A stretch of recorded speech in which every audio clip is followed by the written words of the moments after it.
Hello दोस्तों, मेरा नाम है साहिल खन्ना और आज की वीडियो शुरू करते हैं। सबसे पहले न्यूज़ है जर्मन से। तो भाई जर्मनी का एक बंदा है, उसको भाई पुलिस वालों ने पकड़ लिया बिटकॉइन फ्रॉड के रिलेटेड। अब बिटकॉइन में जो उसने पासवर्ड लगा रखा है, जहां पे भी उसने अपने क्रिप्टो करेंसी छुपा रखी है, वो उसका पासवर्ड नहीं बता रहा है और पुलिस उसको रिकवर नहीं कर पा रही है बिटकॉइंस को। कहा जा रहा है 437 करोड़ रुपीस के वो बिटकॉइन है। तो इस फ्रॉड के चक्कर में भाई वो फांसी तो लगाने नहीं वाले उसको, कुछ टाइम के बाद तो उसको छोड़ ही देंगे। मतलब 5 साल की 10 साल की मैक्सिमम जेल दे देगी, जितनी भी देनी होगी। उसके बाद में जब वो बाहर निकलेगा उसके बाद बहुत पैसा होगा। अगली खबर कोशो की है। एक चाइनीज कंपनी है भाई, उनके शेयर्स आईपीओ के बाद में बहुत ही ज्यादा तेजी से बढ़े हैं। 161% बढ़ गए एक ही दिन के अंदर खुलने के बाद में। और ये सेकंड नंबर का सबसे बड़ा आईपीओ था अगर देखा जाए तो। इससे पहले जैक मा भी अपना आईपीओ निकालने वाले थे, अगर वो भी निकालते तो शायद वो भी इसी तरीके से बढ़ता। पर अब जैक मा के बुरे दिन चल रहे हैं, वो गिरते जा रहे हैं। अगली खबर रतन टाटा जी की है। अभी रिसेंटली विवेक बिंद्रा जी ने एक वीडियो डाली जहां पे उन्होंने बोला रतन टाटा जी को भारत रत्न मिलना चाहिए। मेरा भी मानना है उनको मिलना चाहिए। तो इसके ऊपर एक कैंपेन चलाते हैं ट्विटर के ऊपर, बहुत सारे लोगों ने डाला और ये बात रतन टाटा तक तो पहुंच रही थी। रतन टाटा जी ने बोला कि मुझे भारत रत्न की जरूरत नहीं है, हमारे देशवासी जितना हमारे देश के लिए अच्छा कर रहे हैं मैं उसी में ज़्यादा खुश हूँ।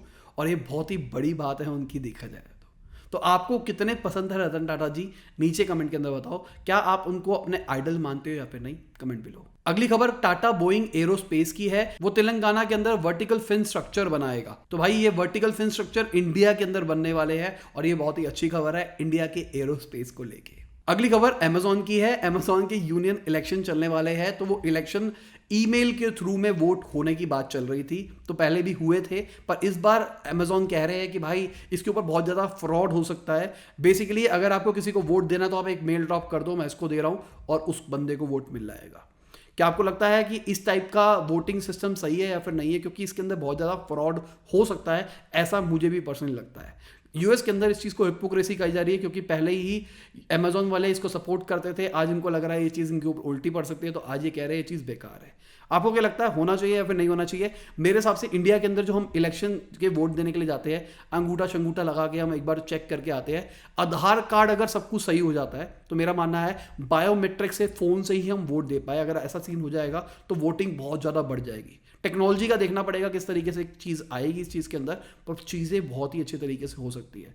पर ईमेल के थ्रू, एसएमएस के थ्रू अगर वोट की बात करके चले तो यहाँ पे तो भाई पूरा फ्रॉड हो सकता है, मुझे ऐसा लगता है। अगली खबर आरबीआई की है। उन्होंने गवर्नमेंट बॉन्ड्स अलाउ कर दिए हैं नॉर्मल रिटेल इन्वेस्टर्स को खरीदने के लिए, और इस चीज़ को कहा जा रहा है रिटेल डायरेक्ट। तो आप भी इन्वेस्ट कर सकते हो गवर्नमेंट के बॉन्ड्स के अंदर। क्या आप करोगे या फिर नहीं, कमेंट बिलो। अगली खबर गेम शॉप की है। इस हफ्ते में 80% वो घट गया, अब प्रॉफिट बुकिंग हो गई है, अब सब निकाले जा रहे हैं अपने शेयर्स। टॉप पे था, वहां पे प्रॉफिट निकाला, अब बेचे जा रहे हैं। अगली खबर नासा की है। नासा ने स्पेसएक्स को चुना है स्फेयर एक्स मिशन के लिए। $99 मिलियन देगा वो उस चीज के लिए। यहां पे क्या होगा, एक मिशन छोड़ा, एक रॉकेट छोड़ा जाएगा हवा के अंदर और वहां से एक्सप्लोर किया जाएगा यूनिवर्स को कि क्या क्या चीजें हो रही है। कहा जा रहा है यहां से यूनिवर्स का ओरिजिन भी चेक किया जाएगा। अगली खबर ऑयल प्राइसेस की है। इंटरनेशनल ऑयल प्राइसेस पिछले एक साल के अंदर सबसे हाईएस्ट कंडीशन के ऊपर आ गए हैं। तो भाई इसके चक्कर में हमको भी ज़्यादा देना पड़ेगा, क्योंकि कच्चे तेल की कीमत बढ़ती है तो इनडायरेक्टली हमारे को ज़्यादा पैसा पे करना पड़ता है। अगर उसकी घटती है तो गवर्नमेंट अपने टैक्सेस बढ़ा लेती है ताकि वो ज़्यादा प्रॉफिट बुकिंग खुद कर पाए। और इस प्राइस राइज को जो बिडेन भी सपोर्ट कर रहे हैं, उन्होंने भी रिसेंटली एक बिल भी निकाला है $1.9 ट्रिलियन का। इसको कहा जा रहा है कोरोना वायरस का बिल है ये। इसकी वजह से लोगों को एड देंगे, सपोर्ट देंगे जिन जिनको नुकसान हुआ है वायरस के अंदर। उनका कहना है मैं अभी देश के फ्यूचर के बारे में नहीं सोच रहा, हमारी पहली प्रायोरिटी है जिन जिन लोगों को यहाँ पे नुकसान हुआ है उनको हमको खाना पूर्ति करनी है। पर इसके ऊपर बहुत सारे लोग इसके अगेंस्ट भी है। उनका कहना है कि पहले भी $4 ट्रिलियन का निकल चुका है, पहले उस पैसों को खत्म करो, उसके बाद कोई नया बिल निकालो। अगली खबर एसबीआई की है। भाई एसबीआई ने बहुत ही ज्यादा जबरदस्त गेन किया है। उनके प्रॉफिट 7% घटे हैं। एनालिस्ट का कहना था कि भाई बहुत ज्यादा बुरा हाल हो सकता है, पर उतना बुरा हाल नहीं हुआ है।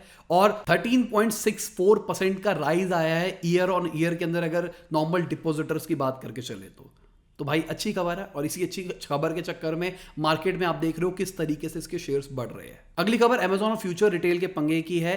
अमेजोन वालों को कहना है SIAC की बात माननी चाहिए दिल्ली हाई कोर्ट को। बेसिकली कोर्ट के ऊपर लेके गए हुए हैं और अभी के टाइम पे कोर्ट ने कहा है कि अभी ये डील नहीं हो सकती रिलायंस और फ्यूचर ग्रुप वालों की। और फ्यूचर ग्रुप वालों का बेसिकली कहना है कि भाई हम दिवालिया घोषित हो जाएंगे, हमारी बहुत बुरा हाल चल रहा है। इस चीज़ को मैं बहुत टाइम से आपको एक्सप्लेन करता जा रहा हूँ जैसे जैसे न्यूज़ आती जा रही है। उनका कहना है बहुत बुरा हाल चल रहा है, अगर ये डील नहीं हुई तो हमको दिवालिया घोषित करना पड़ेगा। बहुत सारे लोगों की नौकरियां भी जाएगी इसके चक्कर में। अमेजोन वाले बहुत ही ज़्यादा गलत कर रहे हैं और इन बातों को देख के ही लगता है कि CIIT सही करता है इनके साथ में। और बियानी जी का कहना है कि ये इसलिए कर रहे हैं क्योंकि हमने इनके कॉम्पिटिटर को चीज़ बेच दी। कंपटीशन क्लॉज था कि आप रिलायंस की या रिलायंस कंपनीज को नहीं बेच सकते थे, पर अब दिवालिया घोषित हो रही है, क्या करें? कह रहे हैं इनको इसलिए लग रहा है कि ये कर सकती है। अगर ज़्यादा ही है अमेजोन खुद खरीद ले पूरा फ्यूचर ग्रुप, वो नहीं खरीदेगा, पर वो चाहता है कि ये चीज़ रिलायंस को नहीं मिलनी चाहिए। और अगर इस चीज़ का हम मार्केट के ऊपर असर देखते हैं तो फ्यूचर रिटेल के भाई प्राइस बहुत ही ज़्यादा घट रहे हैं। मैं 1 साल का आपको ग्राफ दिखाता हूँ, देखो पहले क्या रेट था और अब क्या रेट हो गया, कितना मोटा नुकसान हुआ। और ये सिर्फ पेंडेमिक की वजह से हुआ। अगर देखा जाए सब कुछ सही चल रहा था, अचानक पेंडेमिक आया है, उसके बाद में इनको रेंट देना पड़ा, एम्प्लॉयज की सैलरी जा रही थी, सेल्स उतनी आ नहीं रही थी, लॉस होता चला गया, लॉस बढ़ता चला गया। और रिलायंस एक हैंड होल्डिंग करने के लिए आ रहा था बचाने के लिए, पर अमेजोन ने फिर पंगा डाल दिया। आपको क्या लगता है कि ये चीज़ सही है या फिर नहीं है? अमेजोन की जो बात रखी गई थी, अगर लीगली देखा जाए तो लीगली अमेजोन सही है, पर अगर नॉर्मल तरीके से देखा जाए बिजनेस की फंक्शनिंग के हिसाब से, उनका बिजनेस डूब रहा है तो उनको बचाने की तो कोशिश करनी ही पड़ेगी। तो उस पॉइंट ऑफ व्यू से देखा जाए तो ये चीज़ सही है। अगर हम बियानी जी की बात करके चलते हैं तो उनको सिक्योरिटी मार्केट से ट्रेड करने के लिए रोक दिया गया है और 1 करोड़ का फाइन भी लगा है उनके ऊपर।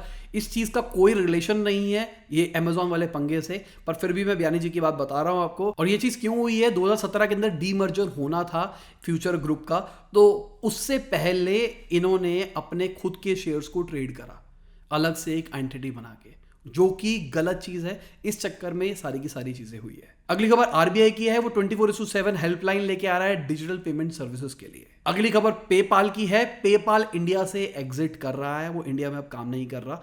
तो मैंने आपको दिसंबर के आसपास ही बताया था पेपाल का फाइन लगा है पेपाल के ऊपर और कहा गया है कि भाई मनी लॉन्ड्रिंग के अंदर पेपाल का यूज आता है, तो इस चक्कर में पेपाल पे कुछ शायद फ्यूचर में वसूली पड़ सकती है। उन्होंने सीधा इंडिया ही छोड़ दिया, कह रहा भाई हम इंडिया में काम ही नहीं करने वाले, अब हम बाहर जाएंगे। हाँ, इंटरनेशनल क्लाइंट से अगर आप पेमेंट लेते हो इंडिया के अंदर वो चीज़ें चलेगी, पर इंडिया डोमेस्टिक काम नहीं करेगा। कि मतलब अगर आपने अपने दोस्त को पेपाल से पैसा देना है तो वो चीज़ें काम नहीं करेगी। और मेरे को लगता है वो इतना ज़्यादा कोई इंडिया के अंदर शायद यूज़ भी नहीं करता था। अगर आप करते थे डोमेस्टिक के लिए तो नीचे कमेंट के अंदर बता दो। स्टार्टिंग के अंदर शायद यूज़ किया होगा क्योंकि वो एक ट्रांजेक्शन के ऊपर आपको कुछ पैसे का कैशबैक देता था, शायद उस टाइम पे ही यूज़ किया होगा, उसके बाद शायद यूज़ नहीं किया होगा। और पेपाल के ऊपर यूएस के अंदर भी इन्वेस्टिगेशन बैठी है। उनकी एक ऐप है वेनमो करके, उसके ऊपर भी जो ट्रांजेक्शन है उसके अंदर कुछ फ्रॉड ट्रांजेक्शन है जिसकी वजह से कुछ कांड हो रहा है, तो इसके ऊपर भी उनके ऊपर इन्वेस्टिगेशन बैठी है। तो क्या वो यूएस भी छोड़ देंगे? अगली खबर हमारी आरबीआई के गवर्नर की है। उन्होंने बोला है कि हम 10.5% से ग्रो करने वाले हैं इस फाइनेंशियल ईयर के अंदर।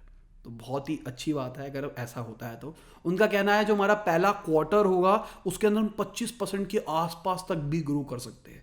रेंज दी है 25% अपर लिमिट है। और ये चीज़ क्यों हो रही है? लॉजिकल, मैंने उस टाइम पे भी आपको बताया था, क्योंकि हम नीचे आ गए। ग्रोथ रेट का मतलब क्या है? अभी हम कितनी तेजी से बढ़ रहे हैं। मान के चलते हैं हमारी इकोनॉमी पहले 10 पे थी, जो नॉर्मल प्रोडक्शन चलती थी फैक्ट्रियों की। अब ये लॉकडाउन के चक्कर में नुकसान हो गया, सब कुछ हो गया, तो ये 8 पे आ गई। अब 10 पे नॉर्मल आएगी, सीधी सी बात है। तो 8 से 10 इस 2 का गेन, तो 2 डिवाइडेड बाई 8 इंटू में 100% निकाल लो, सीधा आपका बड़ा गेन आ गया। तो यहाँ पे आपको बड़े बड़े आंकड़े दिखाई दे रहे हैं, पर देखा जाए तो लॉजिकली गेन कुछ भी नहीं हुआ है। अगर पिछले ईयर से कंपेयर किया जाए जीडीपी को तो ज़्यादा कंपेयर फर्क नहीं आया होगा, पर अगर आप वायरस के चक्कर में देखते हो गेन, तो वो गेन बढ़ गया। अगर हम आईएमएफ की बात करके चलते हैं तो आईएमएफ के हिसाब से हमारा बजट बहुत अच्छा है। मार्केट भी अच्छे तरीके से रिस्पॉन्ड कर रही है इस बजट के ऊपर। बेसिकली हर बंदे ने इस बजट की तारीफ करी है, बहुत ही कम बोला गया है इसके बारे में नेगेटिव, पर यह बजट अच्छा रहा है सबके हिसाब से। अगली खबर एयरटेल के डेटाबेस की, 25 लाख लोगों का डेटाबेस लीक हो गया, ऐसा किसी ने एलिगेशन लगाई थी। एयरटेल वालों ने कहा भाई हमारा कोई डेटा ब्रीच नहीं हुआ, पर सिक्योरिटी एक्सपर्ट का कहना है कि भाई वो बिक रहा है $35,000 के अंदर।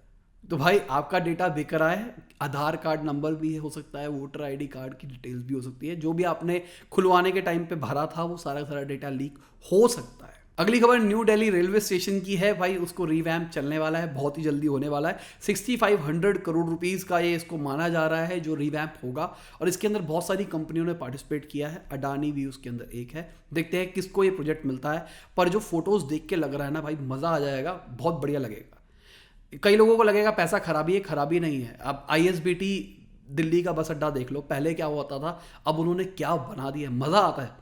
तो मुझे लगता है कि ये रेलवे स्टेशन को भी ऐसा बना देंगे, टूरिस्ट स्पॉट बन जाएगा, लोग जाएंगे देखने के लिए, मॉल के अंदर जो शॉपिंग करने के लिए जाते हैं, चलो भाई देखने के लिए चलते हैं कैसा बना है रेलवे स्टेशन। आज के टाइम पे दिल्ली का रेलवे स्टेशन उतना अच्छा तो नहीं लगता, पर जिस टाइप से फोटोज दिख रही है उस हिसाब से शायद एयरपोर्ट टाइप की फील आ सकती है रेलवे स्टेशन से। अगली खबर एक स्टैट है, तो भाई BSE लिस्टेड कंपनी है, उन्होंने 200 लाख करोड़ की मार्केट वैल्यूएशन हिट कर ली है, और 28 नवंबर 2014 के अंदर 100 लाख करोड़ की हिट करी थी। तो इतने टाइम के अंदर ऑलमोस्ट डबल हो गया। अगली खबर एयरपोर्ट के प्राइवेटाइजेशन के बारे में है।